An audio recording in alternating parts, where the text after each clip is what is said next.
الحمد لله وكفى والصلاة والسلام على عباده الذين اصطفى أما بعد بسم الله الرحمن الرحيم وعن أنس رضي الله تعالى عنه أنه مر على صبيان فسلم عليهم. حضرت انس رضی اللہ تعالی عنہ کا گزر کچھ بچوں سے ہوا، انہیں سلام کیا. وقال، اور فرمایا، کان النبی صلی اللہ علیہ وسلم، نبی کریم صلی اللہ علیہ وسلم یفعلہ، ایسے ہی کیا کرتے تھے. متفق علیہ، متفق روایت ہے جس کو امیر المؤمنین فی الحدیث امام بخاری اور امام مسلم رحمہم اللہ دونوں حضرات نے ذکر فرمایا ہے. جو باب چل رہا ہے عاجزی اور تواضع کے حوالے سے بات ہو رہی ہے. اسے کل اس پہ آپ کافی بات سن چکے ہیں، آئندہ بھی انشاءاللہ ساتھ ابھی بات ہوتی رہے گی. لیکن آج کی حدیث میں ذکر آیا سلام کرنے کا، تو ہم بجائے اس کے کہ مزید آگے چلیں، سلام کے حوالے سے تھوڑی تفصیل ہو جائے، کیونکہ اہم ترین مسئلہ ہے. سلام کے آداب ہم سب کو آنے چاہیے. سلام کرنے کے آداب کیا ہیں، سنت طریقہ کیا ہے، نبی صلی اللہ علیہ وسلم کا عمل کیا تھا، صحابہ کرام کا عمل کیا تھا، کب سلام کرنا جائز نہیں ہے، ممنوع ہے، مکروہ ہے، اور درست طریقہ کیا ہے، اس پر انشاءاللہ تھوڑی سی بات کرتے ہیں. اس حدیث سے ایک بات جو اس باب سے متعلق یہ روایت ذکر کی ہے وہ آپ سمجھ لیں. پہلے باب ہے تواضع کا. اس باب میں اس حدیث کو کیوں ذکر کیا کہ نبی کریم صلی اللہ علیہ وسلم میں کتنی عاجزی اور تواضع تھی کہ بچوں کو بھی سلام کرتے تھے. بچوں کی جماعت سے آپ کا گزر ہوتا تو بچوں کو آپ سلام کرتے تھے. تو اس حدیث سے ہمیں ایک مسئلہ یہ معلوم ہوا کہ بڑا چھوٹوں کو سلام کر سکتا ہے. بعض لوگوں کے ذہن میں ایک بات ہوتی ہے، یہ تو میرا ملازم ہے، یہ تو میرا نوکر ہے، یہ تو میرا مزدور ہے، یہ تو میرا ماتحت ہے، میں اس کو سلام کروں، یہ مجھے سلام کرے. یہ تکبر ہے، یہ دوسرے کی تحقیر ہے، یہ تواضع کے خلاف ہے. وہ آپ کا ماتحت ہے، آپ کا ملازم ہے، آپ کا خادم ہے، غلام ہے، جو بھی ہے، آپ اس کو سلام کریں. کیونکہ جو سلام کرنے میں ابتدا کرتا ہے وہ تکبر سے بری ہو جاتا ہے اور وہ اللہ تعالیٰ کے زیادہ قریب ہوتا ہے، اور سلام میں پہل کرنے والے کے لیے اجر بھی زیادہ ہے. تو اس لیے ہمیں یہ سبق دیا کہ عاجزی اور تواضع کیا ہے کہ اپنے سے چھوٹے کو بھی سلام کریں، اپنے سے چھوٹے کو بھی سلام کریں. حالانکہ آداب میں سے یہ بات ہے کہ چھوٹا بڑے کو سلام کرے، لیکن ایک آدمی زیادہ نیکیاں لینا چاہتا ہے تو پہلے اس کو وہ سلام کر لے، اس میں کون سے حرج کی بات ہے. سلام کرنا سنت موقدہ ہے، سلام کرنا سنت موقدہ ہے، اور اس کا جواب دینا واجب ہے. جس کو سلام کیا اس پر واجب ہو گیا، لازم ہو گیا کہ اب جواب دے. اگر نہیں دے گا تو گناہگار ہوگا، اگر جواب نہیں دے گا تو گناہگار ہوگا. تو اس لیے سلام اتنی آواز سے کرنا چاہیے کہ جس کو سلام کیا جا رہا ہے اس کو آواز آ جائے. اب اس کو آواز آ گئی، اب اس کے ذمہ ہے کہ اس کو جواب دے. اگر آواز اس کو نہیں آئی اب اس پر جواب دینا واجب نہیں ہے، کیونکہ اس نے سنا نہیں. اس نے سنا نہیں، جب سنا نہیں تو جواب دینا واجب بھی نہیں. اور پھر جب سلام کیا ہے تو سلام کے الفاظ السلام علیکم، یہ سلام کے الفاظ ہیں. اگر مزید کوئی آدمی نیکی لینا چاہتا ہے تو وہ رحمت اللہ بھی کہے، مزید افضل اور بہتر پر عمل کرنا چاہتا ہے تو وہ برکاتہ بھی کہے. بس یہاں تک الفاظ ہیں سلام کے، السلام علیکم ورحمت اللہ وبرکاتہ، یہاں تک سلام کرے. جب ان الفاظ سے سلام کیا تو جواب دینے والے کے ذمہ بھی ہے کہ وہ بھی ان الفاظ کے ساتھ اس کا جواب لوٹائے. سلام کا جواب کب لازم ہوتا ہے؟ جب سلام کیا اسی وقت لازم ہوتا ہے کہ اس کا اسی وقت جواب دے دے. اسی طرح کسی نے کسی کو خط لکھا، چلیں آج کل اگر وہ چیز نہیں ہے، یہ جو میسج کیے جاتے ہیں، ای میل کیے جاتے ہیں، یہ بھی ایک خط ہے، تو اس میں بھی سلام کرنا چاہیے. اور جب سلام لکھ کر بھیجا ہے، سلام کیا ہے، تو جس کے پاس وہ میسج، وہ پیغام پہنچا ہے، اس کو چاہیے کہ جواب دے۔ اب بھی جواب دینا ضروری ہے۔ بالفرض اگر اس کو جواب لکھ کر نہیں بھیجتا، 2 منٹ کے لیے میں یہ مسئلہ سمجھا رہا ہوں، جواب دینا تو لازم ہو گیا اس پر، جب اس نے اس کا سلام پڑھا جواب دینا کیا ہو گیا؟ لازم۔ اب کیا ہے، اگر اس کو جواب لکھ کر نہیں بھیجتا، اس کے پاس پیکج نہیں، اس کے پاس یہ سہولت نہیں، تو نہ بھیجے، لیکن زبان سے جواب دے دے۔ خط آیا ہے، جواب دینے کا ارادہ نہیں ہے تو سلام کا جواب ضرور دے۔ اگر جواب نہیں دے گا تو واجب کا تارک ہوگا، واجب کا تارک ہوگا۔ اسی طرح اگر کوئی دوسرے کو سلام بھیجتا ہے، پیغام دیتا ہے کہ فلاں کو میرا سلام دے دینا، یہ مسئلہ سمجھنے کا ہے۔ فلاں کو میرا، جیسے آپ حضرات بھی ایک دوسرے سے ملتے ہیں، آپ کسی ایک دوست سے ملے، کسی رشتہ دار سے ملے تو جا کر کے تیری گھر والوں کو سلام دے دینا، اپنے بھائی کو، والد صاحب کو، فلاں دوست کو میرا سلام دے دینا۔ اب یہ امانت ہے آپ کے پاس، یہ اس کا سلام اس نے آپ کو امانت سپرد کی ہے، آپ کے ذمہ لازم ہے کہ اس کو سلام دیں اس کا۔ اگر نہیں دیں گے تو آپ بھی اس میں مجرم ہیں، چونکہ آپ نے امانت اپنے ذمہ لی ہے۔ ہاں، کہنے والے کو بھی یوں کہنا چاہیے، جو آدمی دینی مجالس میں بیٹھتے ہیں پوری بات ان کو سمجھ آتی ہے، وہ واقف ہو جاتے ہیں مسائل سے۔ کہنے والے کو بھی یوں کہنا چاہیے کہ بھائی اگر یاد رہے تو فلاں کو میرا سلام دے دینا۔ بات سمجھ آ گئی؟ اگر یاد رہے تو فلاں کو میرا سلام دے دینا، چونکہ یہ بیچارہ اگر بھول گیا تو اس صورت میں اس کے ذمہ لازم نہیں ہوگا، یاد رہے تو اس کو میرا سلام دے دینا، ایسے کہنا چاہیے، ایسے کہنا چاہیے۔ اور یہ بھی آگے سے کہہ دے کہ انشاءاللہ مجھے یاد رہا تو میں آپ کا سلام دے دوں گا۔ بس عموماً کیا ہم ایک غلطی کرتے ہیں، مثال کے طور پر ایک بھائی کہتے جی فلاں کو میرا سلام دے دینا، ہم کہتے ہیں وعلیکم السلام۔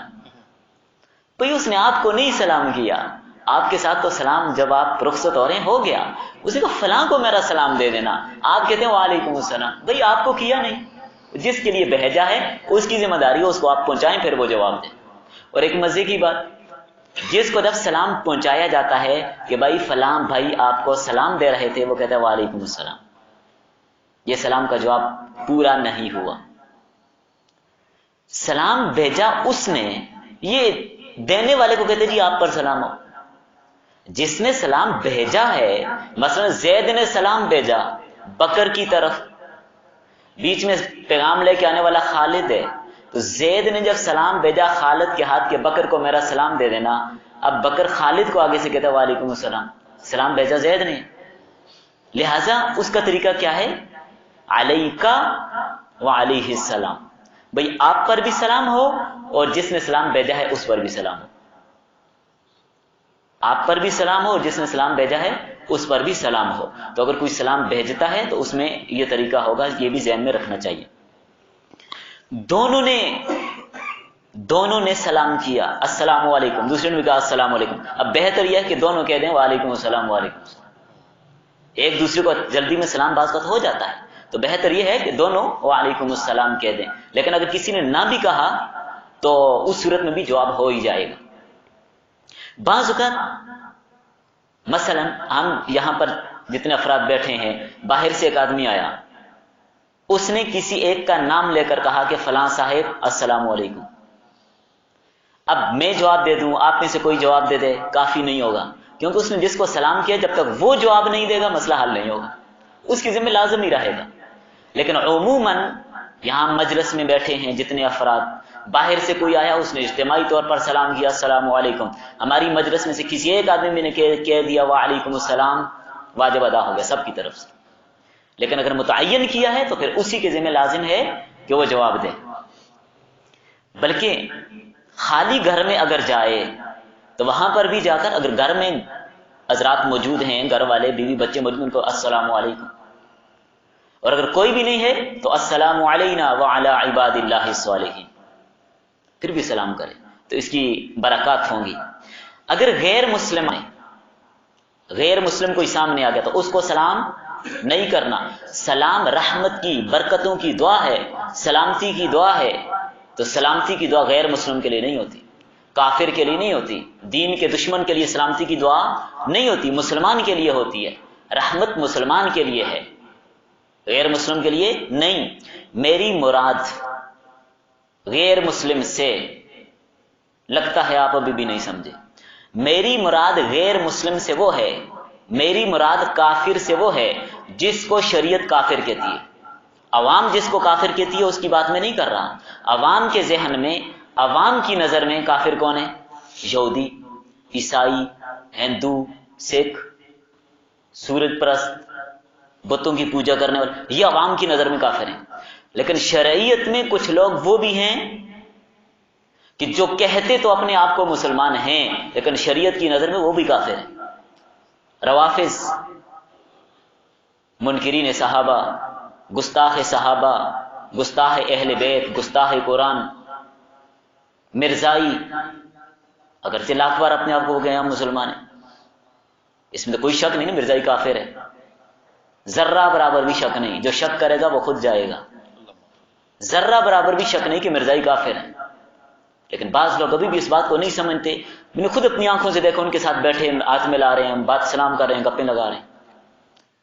یہ ہمارے لیے بہت بڑی شرم کی بات ہے کہ مرزائیوں کے ساتھ ہم مل گل کر رہے ہیں، ان کے ساتھ بیٹھیں اور ان کے ساتھ سلام کریں اور راز و نیاز کی باتیں کریں، ہمیں اس کی اجازت اسلام ہرگز نہیں دیتا۔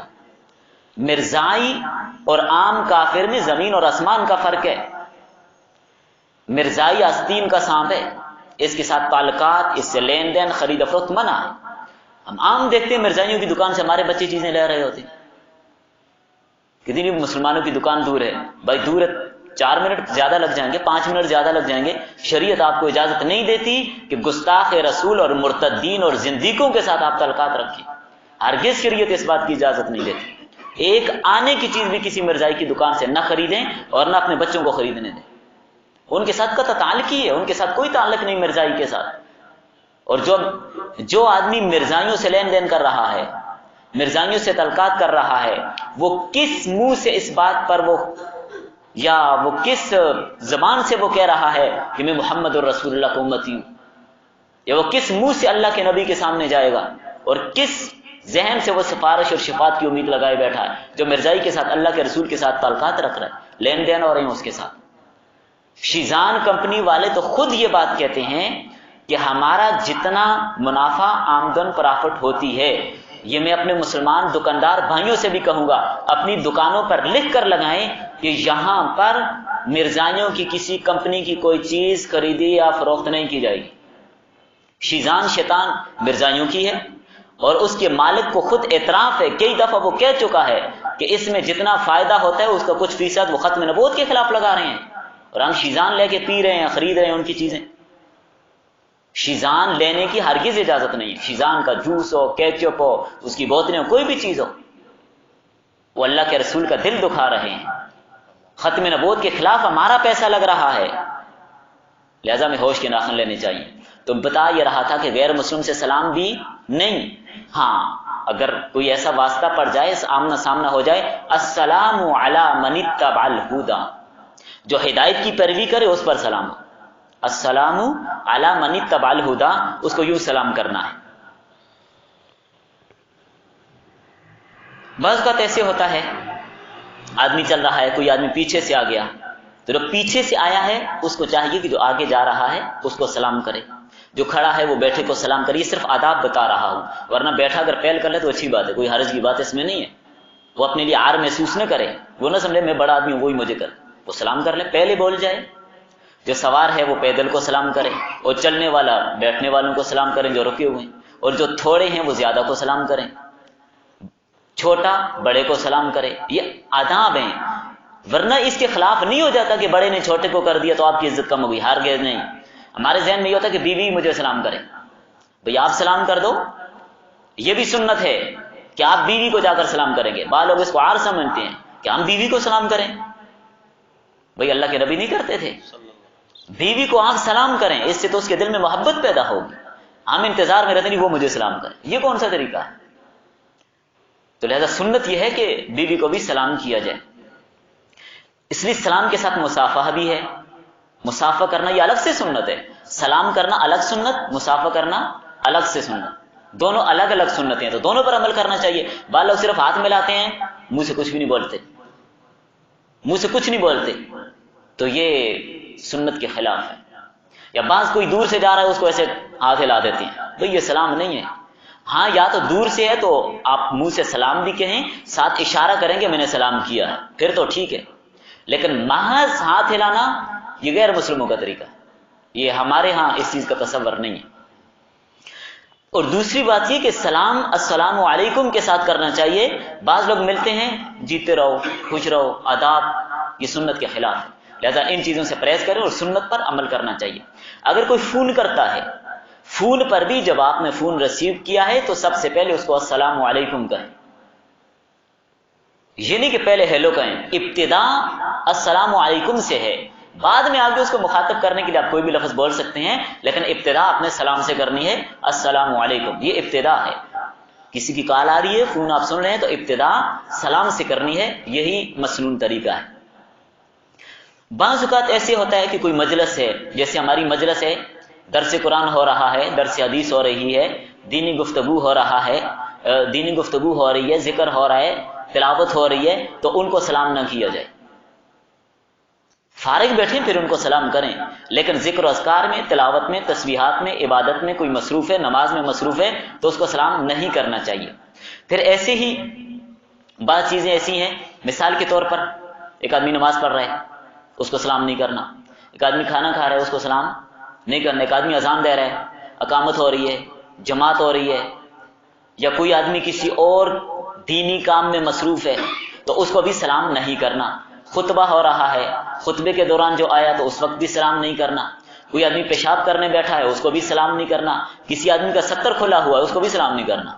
یہ ستر کے حوالے سے میں پورا ایک درس پہلے دے چکا ہوں، 2-3 ہفتے پہلے، ستر کے حوالے سے بات آ گئی۔ تو ستر میں گھٹنے شامل ہیں۔ اگر کوئی آدمی نکر پہن کے پھر رہا ہے، اس کے گھٹنے ننگے ہیں، اس کی رانیں ننگی ہیں، اس کو سلام نہیں کرنا۔ کوئی آدمی خلاف شرع کام کر رہا ہے، اس وقت اس کو سلام نہیں کرنا، یہ اس وقت اس کو سلام کرنا منع ہے۔ کوئی آدمی نشے کی حالت میں ہے، کوئی شرابی ہے، چرسی ہے، پوڈری ہے، نشے کی حالت میں مست ہے، تو اس وقت بھی اس کو سلام نہیں کرنا۔ کسی آدمی کا فسق ظاہر ہے، ظالم ہے، فسق اور فجور کرتا ہے، ہر آدمی کے سامنے دیدہ دلیری کے ساتھ گناہ کرتے کہ اس کو بھی سلام نہیں کرنا۔ سویا ہوئے تو اس کو سلام نہیں کرنا۔ یا کوئی آدمی دینی فیصلہ کر رہا ہے، کوئی قاضی ہے، جج ہے، اس وقت بھی اس کو سلام نہیں کرنا۔ باقی دینی مجالس ہیں یا نماز ہو رہی ہے تو اس دوران تو ویسے بھی آپ کو پتہ ہے کہ سلام نہیں ہے۔ تو ہر چیز کا نا موقع محل سمجھنا چاہیے، پھر مسئلہ آسانی سے آدمی کو سمجھ آ جاتا ہے۔ ہم مسافے میں کچھ غلطیاں اور کوتاہیاں کرتے ہیں۔ مثال کے طور پر بعض لوگ سلام کرتے ہیں انگوٹھا پکڑتے ہیں۔ اب میری بات سمجھ رہے ہیں؟ مسافہ کرتے ہیں انگوٹھا پکڑتے ہیں، یہ خلاف سنت ہے، اس کی کوئی حقیقت نہیں۔ اور کہتے ہیں سلام کرتے ہو ہاتھوں کو گھماؤ، جی پتہ نہیں یہ کہاں سے لے گیا ہے۔ یہ اپنے طریقے ہیں، اسلام میں یہ نہیں ہے، جو سنت طریقے اس پر عمل کریں۔ اور پھر مسافہ بھی پورے ہاتھ سے کرنا چاہیے، ہتھیلی سے ملے، یہ نہیں کہ انگلیاں ٹچ ہو کے پیچھے ہو جائیں۔ اور پھر مسافہ کرنے کے بعد بعض لوگ سینے پہ ہاتھ رکھتے ہیں، یہ بالکل ناجائز ہے۔ سلام جھک کر کرنا یہ بھی منع ہے، جھک کر سلام کرنے کی اجازت نہیں ہے، جھک کر سلام نہیں کرنا، تو اس میں ہمیں احتیاط کرنی چاہیے۔ اور بعض لوگ اگر ایک آدمی میں نے کہا السلام علیکم، واگے سے سارے لا دیتے ہیں، بھائی سیدھے وعلیکم السلام۔ ہاں آپ نے وعلیکم السلام بھی کہا، ساتھ سر کی حرکت بھی دی کہ ہاں میں نے جواب دیا ہے، تاکہ اس کو پتہ چل جائے، وہ ذرا دور آواز نہیں آ رہی تھی، پھر کوئی حرج نہیں۔ ورنہ عام حالت میں صرف سر ہلانا یہ غیر مسلموں کا طریقہ ہے، ہندوؤں کا طریقہ ہے، اسلام کا طریقہ یہ نہیں ہے۔ بدعتی آدمی ہے، اس کی بدعات واضح ہے، اس کو بھی سلام نہیں کرنا، اس کو بھی سلام میں پہل نہیں کرنی۔ کیوں؟ اس میں اس کی عزت اور توقیر ہے۔ تو جو بدعتی ہوتا ہے اس کو عزت تھوڑی دینی ہے، اس کی توقیر تھوڑی کرنی ہے، لہذا ان چیزوں سے بھی بچنا چاہیے۔ اور فقہا نے لکھے جو آدمی گالی دینے کا عادی ہو اس کو بھی سلام نہ کیا جائے، جو گالیاں بکنے کا، واہیات بکنے کا عادی ہو اس کو بھی سلام نہیں کرنا چاہیے۔ اور پھر ایک اور چیز، مسجد میں آتے، یہ نہیں کچھ جو غلط فہمی ہے وہ بتا رہا ہوں، جب آپ مسجد میں آئے، مسجد میں کوئی لوگ تسبیحات میں لگے ہیں، کوئی تلاوت کر رہے ہیں، کوئی نماز پڑھ رہے ہیں، تو اس لیے اتنی بلند آواز سے سلام کرنا کہ سارے آدمی کوئی تشویش کا شکار ہو جائیں، ایسا نہیں ہے۔ آہستہ سے جو چند آدمی فارغ بیٹھے ہیں اس کے پاس آہستہ سے جا کے سلام کر لیں، تاکہ اسلام کی سنت پہ عمل بھی ہو جائے، اور باقی حضرات جو ذکر و اذکار میں یا تسبیحات یا عبادات میں مصروف ہیں ان کو کوئی خلل بھی نہ ہو۔ ایک چیز، سلام جو مسنون ہے وہ السلام علیکم ورحمۃ اللہ وبرکاتہ تک ہے، بعض لوگ مزید کہتے ہیں جنت مقام جہنم آرام، یہ کہتے ہیں یہ سنت کے خلاف ہے. جو چیز سنت ہے اسی پر عمل کرنا چاہیے، اس سے آگے نہیں بڑھنا چاہیے.